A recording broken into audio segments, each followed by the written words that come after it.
नमस्कार दोस्तों, जय माता दी।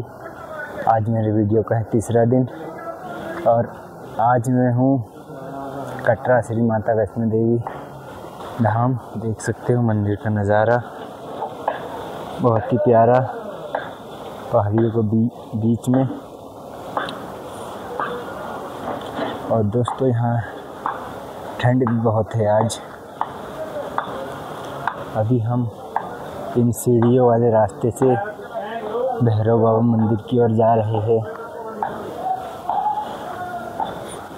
और बहुत ही अद्भुत नज़ारा इन पहाड़ियों के बीच में माता रानी के भवन का।